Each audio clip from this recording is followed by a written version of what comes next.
My dear brothers and sisters, in our contemporary world, connections are very important. We all want to be connected, and we all want to be well connected. Kaya tinatanong natin ng bawat isa, ano ba ang connection mo? Kanino ka ba konektado? Dahil mahalaga na meron kang mga koneksyon. That is why we use several terms to imply the same thing. We use terms such as networking, or linking, or establishing contacts, or bonding. These all mean the same thing. We want to make connections to each other. And one of the powerful connections that we have in the present society is the social media. We all feel connected because of the social media. Kaya nga, kahit na nasa ibang lugar, kahit na nasa ibang bansa, parang magkakalapit lang dahil sa social media at sa contemporary forms of social communications. Kung dati-rati, kapag yung asawa mo o yung anak mo o yung magulang mo ay nagtatrabaho sa ibang bansa, ang communication lang ay sulat, email na sulat. Hihintayin mo ang ilang linggo, ilang buwan bago ka masagot. Ngayon, kahit nasa ibang bansa, pwede kayong mag-usap real time. Nagkikita pa sa video. We feel we are all connected because of social communications and social media. At the height of the pandemic, when the live streaming of masses became normal, we all feel connected. I remember the secretary of the Apostolic Nuncio at that time telling me, you know, Reggie, in my country, you have friends. And I told him, are there Filipinos in your country? And he said, no, not Filipinos, but locals of my country. He said, there in Burkina Faso, they are watching your online mass. Now, I did not even know that there was a country called Burkina Faso. And yet, there were people there who knew me because of the online mass. We feel connected. Communication is also a form of connection. Kapag tayo nag-uusap, yan ay koneksyon sa isa't isa. Kaya halimbawa, meron kang ka-chat, pagkatapos nag-uusap kayo, you feel connected to each other. When all of a sudden, your connection is cut, kunyari, biglang hindi na sumagot yung kausap mo, hindi ka na nireplyan, you feel disconnected. And you wonder, bakit kaya hindi na siya sumagot? Bakit hindi na ako pinansin? Bakit naputol ang communication? And one very important, very essential connection for all of us is the internet connection. Naku, ang daming umiinit ang ulo kapag napuputol ang internet connection. Ang daming nagrereklamo kapag naputol ang internet connection. Dati naman, hindi ganyan. Pero ngayon, kapag nawala ang internet, mainit na ang ulo nating lahat. Because to be disconnected seems an experience of death. But connection is life. And this, my dear brothers and sisters, is what our readings this fifth Sunday of Easter remind us.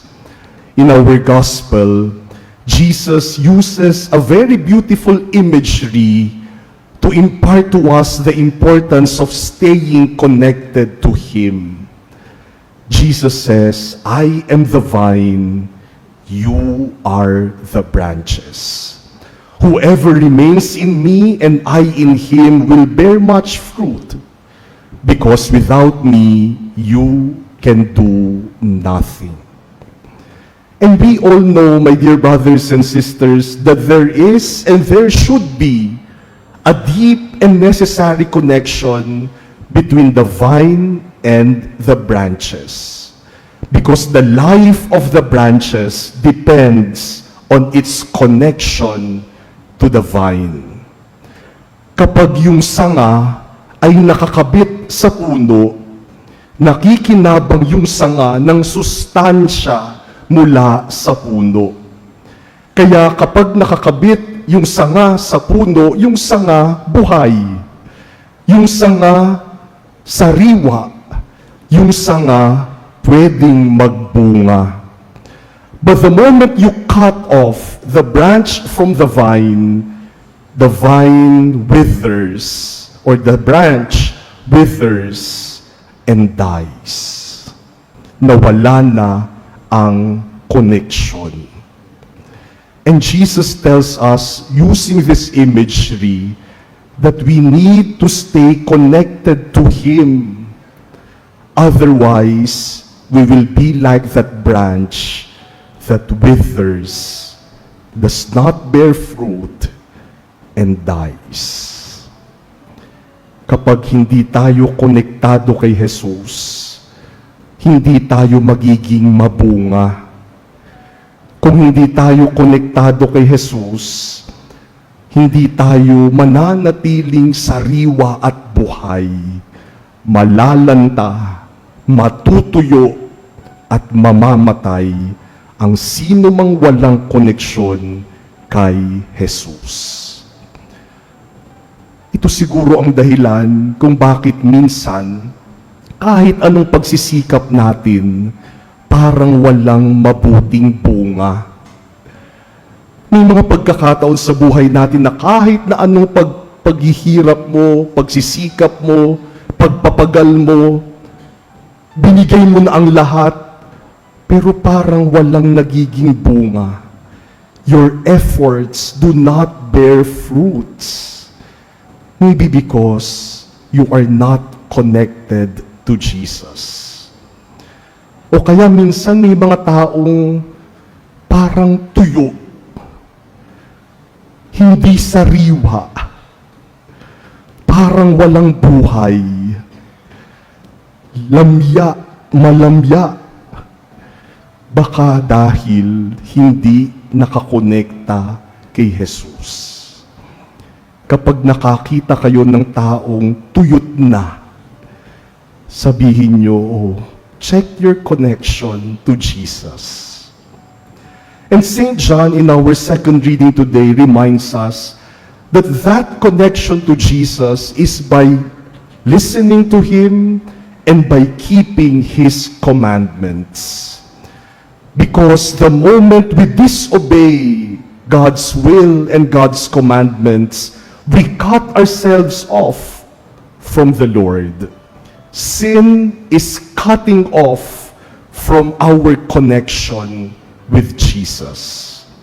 And so our second reading reminds us, you want to remain connected to the Lord, then keep His commandments, follow His will. We must always keep our connection with the Lord strong. But not only with the Lord, but also with the church. In our first reading today, Saul, who later on will be called Paul, arrived in Jerusalem, and he tried to join the disciples. But the disciples were afraid of him, and they have all the right to be afraid of Saul, because Saul persecutes Christians. kilalang kilala si Saulo na magiging Pablo, na umuusig, nagpapakulong at nagpapapatay ng mga sumusunod kay Jesus. Kaya nung sumasama siya sa mga disipulo ni Jesus, ayaw nilang tanggapin. Baka strategy lang yan ni Pablo. Gusto niyang makapasok sa atin para malaman niya kung sino ang dapat niyang ipahuli at ipapatay. But Barnabas, who was one of the followers of Jesus, one of the early Christians, gave a good word about Saul. Barnabas told the disciples that Saul met Jesus along the way and he got converted. He is now a believer. Barnabas connected Saul to the church. Kaya yung ginagawa ni Pablo na pangangaral tungkol kay Jesus ay nagkaroon ng kapangyarihan, tinanggap ng lahat dahil sa kanyang koneksyon sa mga alagad ni Jesus. The connection in the church. My dear brothers and sisters, today we are being reminded of the importance of our connection to the Lord and to one another. We must be constantly connected to Jesus, and we must always have a connection with one another in the church. In the book of Genesis, God said, "It is not good for man to be alone." It does not only refer to husbands and wives. It also refers to our relationship, our connections with one another. We cannot live alone. We need each other to live. Walang makapagsasabing, hindi ko kailangan ng iba, kaya kong mag-isa. Kailangan natin ang koneksyon, ang ugnayan sa bawat isa. And so, we need to have a solid relationship with God, and we need to have a solid relationship with each other, because that is the only way that we can bear much fruit. That is the only way that we can stay alive.